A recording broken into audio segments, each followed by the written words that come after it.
జగన్మోహన్ రెడ్డి యొక్క ముఖ్యమంత్రి గారు దాడి జరిగింది. ఇది పక్కా కుట్రతో జరిగినటువంటి దాడి అని చెప్పి సజ్జల గారు మాట్లాడుతూ ఉన్నాడు. పదే పదే అదే విషయాల్ని ప్రచారం చేస్తూ ఉన్నారు. మీరు ఈ రాష్ట్రానికి ముఖ్యమంత్రిగా ఉండి మీరు బస్సు యాత్ర చేస్తుంటే వేలాది మంది పోలీసుల్ని మీరు డ్రా చేసి సబ్ డివిజన్లు ఖాళీ చేసి తీసుకుని వచ్చి బందోబస్తు పెట్టారు. పోలీస్ అంతా ఏమైంది? ముఖ్యంగా నిఘా వ్యవస్థ నీరు గారిపోయిందా? మీకు కాన్ రాలేదా? ఎందుకుని గాయపరిచినటువంటి వ్యక్తిని అదుపులోకి తీసుకోలేకపోయారు? రాళ్ల దాడితో గాయమైతే ఆ యొక్క రాయి ఎక్కడుంది? ఇప్పుడు ఎవరు చూశారు ఆ రాయిని? దాన్ని ఎక్కడ పెట్టారు? ఈ విషయాలన్నింటినీ కూడా స్పష్టం చేయాల్సినటువంటి అవసరం, రాష్ట్ర ప్రజానీకానికి తెలియపరచాల్సినటువంటి అవసరం మీ మీద ఉంది.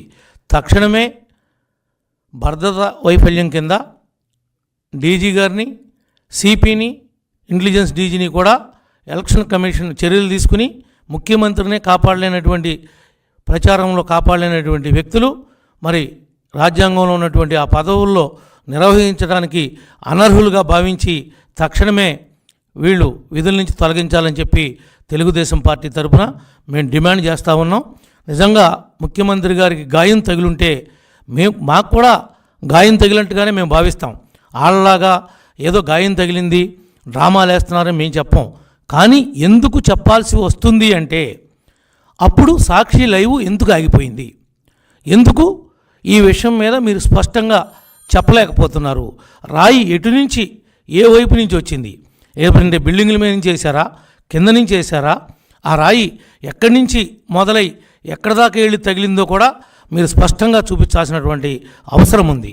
మీరు ఎప్పుడు లైవ్ ఇచ్చేటువంటి వాళ్ళు ఆ సమయంలోనే లైవ్ ఎందుకు కట్ చేశారు? మాకు అనేకమైనటువంటి అనుమానాలు. టీ స్టాళ్ళు కాడ, కిళ్ళి కొట్లు కాడ పబ్లిక్ మాట్లాడుతున్నటువంటి మాటలను మాట్లాడుతున్నాం. మేమేమి గాయం ఎవరు చేశారు, ఎవరి పాత్ర ఉంది, ఏం జరిగిందని మేము అంటులా.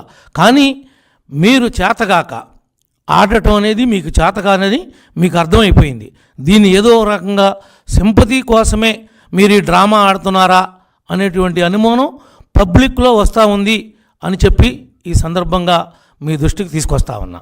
ఇది మా యొక్క వ్యక్తిగతం కాదు. కానీ మీరేమంటున్నారు?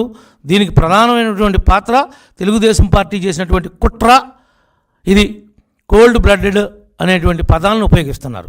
మీరు ఈ పదాల యొక్క ఉపయోగించడంలో ఉద్దేశం ఎవరో ఒకరిని, అంటే నా మీద 41 కేసులు పెట్టారు, నాలాంటి బకరాగాన్ని ఎవనోకుని చూసి వీడే రాళ్ళు లేపించాడని ఎక్కడో చాట నేను కాకపోతే నా పార్టీ వాళ్ళని ఎవరో ఒకరిని దీంట్లో బలిపశువుం చేద్దామనేటువంటి ఆలోచన కూడా మీకుందనేది మాకు స్పష్టమవుతూ ఉంది.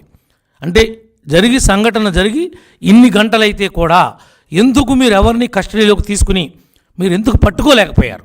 ఎవడు రాయేపించినోడు? మీరేపించినోడా, లేదంటే మీరు ఆడినటువంటి డ్రామాలో భాగమా? ఇంకొక వెర్షన్ ఏమంటున్నారు? గాయమైన తర్వాత 3 గంటల వరకు ఎందుకు హాస్పిటల్కి వెళ్ళలేదు? 3 గంటల తర్వాత సమయం ఎందుకు తీసుకున్నారు? అసలు గాయం దండేస్తుంటే బైండింగ్ వైర్ గీసుకుంటే గాయమైందని చెప్పి ఒక వెర్షన్ ఉంది.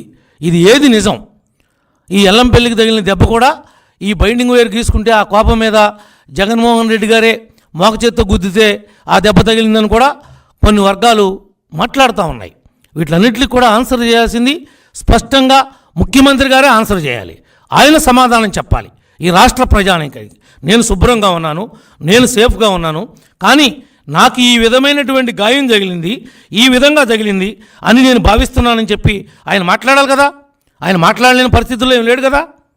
అది చిన్న గాయమైనప్పుడే నిజంగానే రాయి దెబ్బ తగిలితే అక్కడ షెల్లింగ్ రావాలి, అక్కడ బొప్పు కట్టాలి. ఊరిని గీతే తగులుతుందా? బ్లేడ్ గాయంలాగా, కోడికత్తి డ్రామాలాగా ఉంది. కోడికత్తి డ్రామా ఏ రకంగా గీత ఉందో ఇది కూడా అలాంటి గీతే ఉంది. రాయి దెబ్బ తగిలితే ఆ విధంగా ఉంటుందా? 3 విధాలుగా గీసుకుపోయినట్టుగా ఉంది. అది 3 ముఖాలుగా ఉంది. ఆ గాయం ఎట్లా తగిలిందో ముఖ్యమంత్రి గారు స్పష్టం చేయాలి. స్క్రీన్ ప్లే డైరెక్షన్ లాగా సజ్జలు మాట్లాడతాం కాదు. నీవు ఇంకా మాట్లాడే రోజులు దగ్గర పడి నీకు ఇంకా నువ్వు త్వరలోనే నీ నోరు మూటరుద్దని కూడా ఈ సందర్భంగా తెలియజేస్తా ఉన్నాం. ఇదంతా తెలుగుదేశం వాళ్ళే చేశారు. వాళ్ళకే రాజకీయంగా జగన్మోహన్ రెడ్డి తిరుగుతుంటే ఈ వచ్చే జనాన్ని చూసి మేము భయపడిపోతున్నాం. నువ్వు భయపడిపోయి నువ్వు గీసుకుని నువ్వు కొట్టించుకుని నీ డైరెక్షన్తో ఇదంతా ప్రీ ప్లానెడ్గా మీరు చేశారని ప్రజలు అంటున్నారు. మీరు డ్రామాలు ఆడుతున్నారు, దీన్ని రక్తి కట్టించడానికి ప్రయత్నం చేస్తున్నారు, ఈ విధంగా కూడా సింపతి సంపాదిస్తారు అని మీ యొక్క ఆలోచన అని చెప్పి పబ్లిక్ అనుకుంటున్నారని విషయాన్ని మీ ద్వారా మరి వైఎస్ఆర్ నాయకులకు కూడా చెప్తున్నా. ఈయనేం చెప్పాడో వాళ్ళ మంత్రులు కానీ వాళ్ళ ఎమ్మెల్యేలు కానీ వాళ్ళ వంది మాగదలు అందరూ కూడా ఇదే పాఠాన్ని తిప్పి తిప్పి చెబుతున్నారు. అంతే తప్ప ఆయనైతే మాత్రం నోరు పట్టలేదు.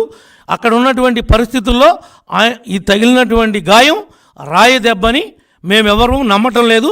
ఎక్కడా కూడా స్పష్టంగా ఆ విజువల్స్ అనేది ఏ టీవీ వాడు వేయలేకపోతున్నాడు. ఏదో పెట్లెగురుతున్నట్లుగా ఏదో గాల్లో కనపడినట్లుగా వెళ్తూ ఉంది.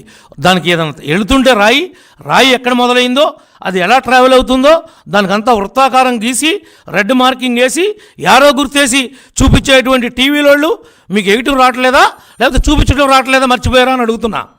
అవన్నీ బయట పెట్టాలి కదా. మీ దగ్గర నిజమైనటువంటి వాస్తవాలే ఉంటే. దీని మీద రాష్ట్ర ప్రజలందరూ కూడా దీన్ని ఒక డ్రామాగా భావిస్తున్నారని చెప్పి కూడా ఈ సందర్భంగా తెలియజేస్తా ఉన్నాం.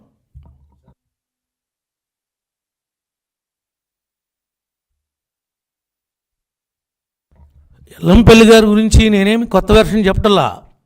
నేను విజయవాడ వచ్చి ఆ టీ స్టాల్ కాడ ఆగితే టీ స్టాల్ కాడ వాళ్ళు అనుకుంటున్నారు జగన్కే ఈ వైరు వేసిన పెద్దది వేస్తే దానికి బైండింగ్ వైరు ఉండి గీసుకుపోయి ఆయన కోపం వచ్చి ఇట్లాగనే చేసేదని ఇట్లా మోక చేత్తో గుద్దితే ఎల్లంపల్లి గుడ్డి బదలైంది అని జనం అనుకుంటున్నారయ్యా. నేనేమన్నా ఎల్లంపల్లి నాకు చెప్పాడా, నేను ఎల్లంపల్లితో మాడానా? నాకేం తెలియదు. జనం అనుకుంటున్న మాటనే ఇప్పుడు మీ దృష్టికి తీసుకొని వచ్చా. ఈ వెర్షన్ కూడా జనంలో పోతుంది. ఇది ఎంత మట్టి కరెక్ట్ అని అంటున్నా. అది వాస్తవం నేను అంటులా. అది వాస్తవం కాదనేది ఎల్లంపల్లి గారో జగన్మోహన్ రెడ్డి గారు చెప్పాలి. మాకేం తెలుస్తుంది వాళ్ళిద్దరి మధ్యన జరిగిన బస్సులో సంఘటన? ఓకేనా?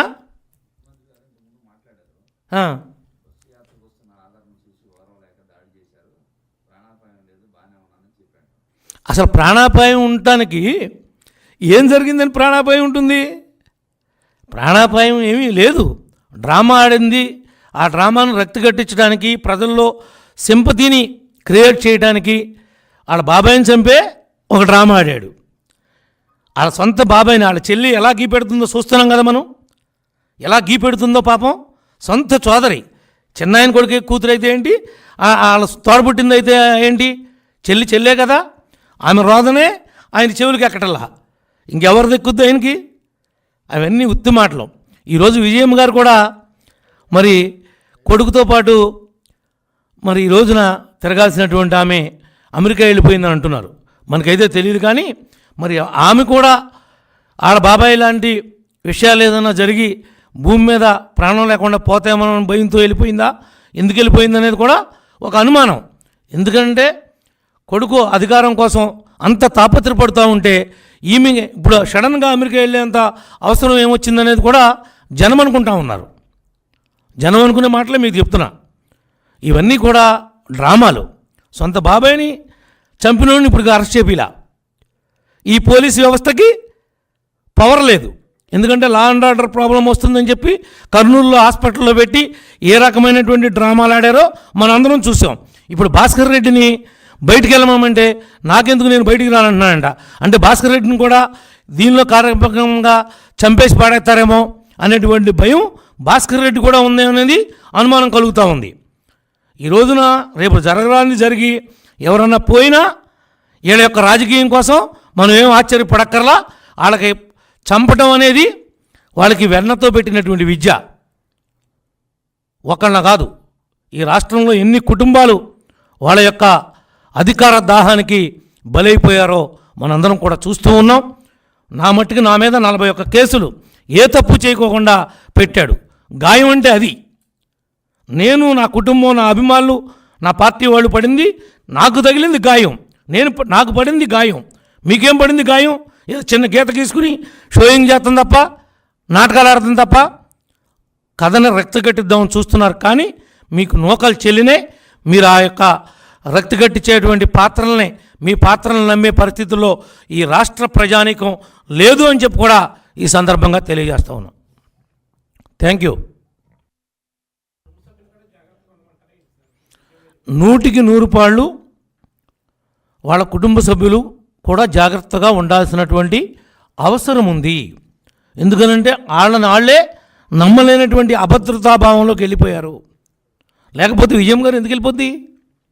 రేపు పొద్దున ఏమైనా జరగచ్చు.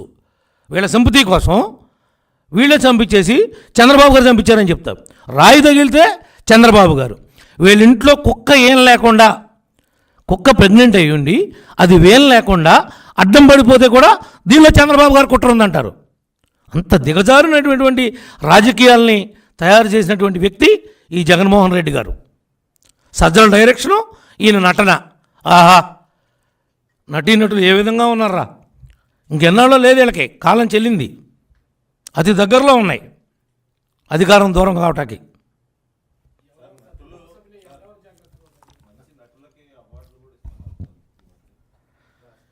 వీళ్ళకు కూడా ఆస్కార్ అవార్డుల కోసం ప్రయత్నం చేస్తున్నారు. తప్పనిసరిగా వీళ్ళకు కూడా అలాంటి అవార్డులు వస్తాయి, భాస్కర్ అవార్డులు త్వరలోనే. వీళ్ళు వాళ్ళని చెప్పలేమండి. ప్రతి ఒక్కరూ కుటుంబ సభ్యులు అవ్వచ్చు, లీడర్లు అవ్వచ్చు, ప్రతి ఒక్కరు కూడా వాళ్ళ ప్రాణాలని వాళ్ళు కాపాడుకోకపోతే ఈ జగన్మోహన్ రెడ్డి యొక్క అధికారం కోసం ఎవరైనా బలవచ్చు. ఎవరైతే పోతే సింపతి వస్తుందని భావిస్తారో, అనుమానం రాకుండా ఉంటుందో వాళ్ళు లేచిపోతారు. సొంత బాబాయే లేచిపోయినప్పుడు ఇంకెవరు లేచిపోతారని అడుగుతారేంటండి అమాయకంగా? సొంత బాబాయే లేచిపోయాడు వీళ్ళ రాజకీయ దాహం కోసం. దాంట్లో ఏం నో డౌట్. ఇప్పుడు మన సునీతమ్మ గారిని, షర్మిలమ్మని మనం చెప్పమంటే చెప్తున్నారా? నిన్ను భుజాన మీద ఎత్తుకుని తిప్పారాళ్ళు. నువ్వు జైల్లో ఉంటే 16 నెలలు నీ పార్టీని నడిపింది ఆమె, పాదయాత్ర చేసి. అటువంటి ఆమె మాట్లాడుతుంది. దానికి సమాధానం చెప్పలేరు ఇప్పుడు వీళ్ళు. దానికేం సమాధానం చెప్పలేరు. నిజంగానే గాయం తగిలింది. 3 గంటల వరకు ఎందుకు నువ్వు హాస్పిటల్కి రాలా? నువ్వెందుకు దాన్ని కాన్ఫిడెన్షియల్గా మెయింటైన్ చేసావు? ఆ సీక్రెట్స్ ఏంటి? ఇంత 10 మంది డాక్టర్లను పెట్టుకుని ఓపెన్ హార్ట్ సర్జరీ చేస్తే కూడా అంతమంది డాక్టర్లు ఉండరు. ఎవడో అంత యూనిఫామ్ వేసుకుని ఏదో పెద్ద జరగడానికి జరిగిపోయినట్టు. అయితే ముఖ్యమంత్రి గారికి ట్రీట్మెంట్ చేయటం, ఆ ఎలక్ట్ ప్రదర్శించడంలో తప్పు అని అంటులా. నిజంగా చూడాలి. ఆయన మనందరికీ ఒక ముఖ్యమంత్రి. ఆయనకు రాజ్యాంగపరంగా వచ్చినటువంటి పదవి, ఆ పదవిని గౌరవించాలి. కానీ ఇంత ఓవర్ యాక్షన్ ఎందుకంటున్నా? చిన్న గాయమే తగిలింది, మీరెవరికి కంగారు పడాల్సిన అవసరం లేదు. ఇది ఎలా జరిగిందో దురదృష్టం, నేను ఎవరిని మీద నేను ఆపాదించలేదని చెప్పాలిగా నువ్వు. నీకు ఏ రకమైనటువంటి దుర్బుద్ధి లేకపోతే మా మీద ఎందుకు పడేడుతున్నారు? మా పార్టీయే దొరికిందా మీకు? ఎవడో గాలిలో రాయేసాడు అనుకోవచ్చుగా, అసలు వేస్తే కదా. ఎవడైనా విఐపి ఉన్నప్పుడు, ఆ ప్రోగ్రాం జరుగుతున్నప్పుడు చుట్టుపక్కల ఉన్నటువంటి 500 మీటర్ల వరకు కూడా పోలీస్ కస్టడీలో ఉంటుంది. కంప్లీట్గా బిల్డింగ్ పైన కూడా, ప్రతి బిల్డింగ్ పైన ఒక కానిస్టేబుల్ని పెడతారు. వీళ్ళంతా ఏమయ్యారు? డీజీ వైఫల్యం కాదా? నిజంగా రాయి గాయమే అయి ఉంటే, ఇది నిజంగా రాయితో కానీ వేరే దాంతో కానీ గాయమే అయి ఉంటే డీజీ తప్పకుండా విధుల నుంచి తప్పుకోవాలి. ఇంటెలిజెన్స్ వ్యవస్థ ఫెయిల్ అయింది, వాళ్ళు తప్పుకోవాలి. ఎలక్షన్ కమిషను వెంటనే వాళ్ళ మీద చర్య చేపట్టాలి. మళ్ళీ వేరే వాళ్ళని అపాయింట్ చేసి దీని మీద 6 బృందాలని సిట్లు వేసామని సిపి చెప్తున్నాడు కదా. 6 కాకపోతే 10 అయ్యి ముద్దా ఏమన్నా పట్టుకురా, ఎగ్జామిన్ చేయి, నువ్వు వేసిన రాయిని సీజ్ చేయి. ఏమీ లేకోకుండా ఊరికినే డ్రామాలు వేస్తా. కోడికత్తి ఎంత పొద్దునగా ఉంటుంది? ఎంత పొద్దునగా ఉంటుంది నీకేమో తెలుసా కోడికత్తి గురించి? సజ్జలా చెప్తున్నావు కౌరులు. అది ఉండేది అంగుళం, మా ఉంటే అంగుళున్నారా, దాని వెడల్పు ఎంత నీకేమో తెలుసా? కోడికత్తి ఎట్లా ఉంటుందో ఆంధ్రప్రదేశ్లో? ఊరికినే కౌరులు చెప్పి మబ్బి పెట్టి మాటలు చెప్పి తప్పించుకుంటాం కాదు. ఆడెవడో గీశాడని చెప్పి 5 ఏళ్ళు యాగి చేశారు మమ్మల్ని. నిన్నగాక మొన్న కానీ పాపం వాడు బయటికి రాలా. ఏదో తెలుసో తెలియకో నీకు సింపతి రావడం కోసం, నువ్వు ముఖ్యమంత్రి కావడం కోసం మ్యాచ్ ఫిక్సింగో ఏంటో మాకు తెలియదు. ఆడు గీసిన మాట నిజమని తేలింది, జైల్లో పెట్టారు. నిన్నటిదాకా బయటికి రాకుండా చేసింది మీరు కదా.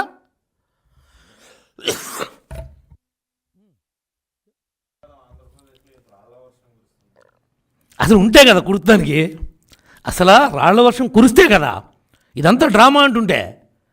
ఇది పెద్ద డ్రామా. డ్రామా కాకపోతే ముఖ్యమంత్రి గారి మీద రాయి పడింది. ఆ రాయి వెళ్ళంట ఈయన తగిలింది కాకుండా పక్కన వచ్చి ఎల్లంపల్లి గుడ్డి కూడా పగిలిపోయిందంట.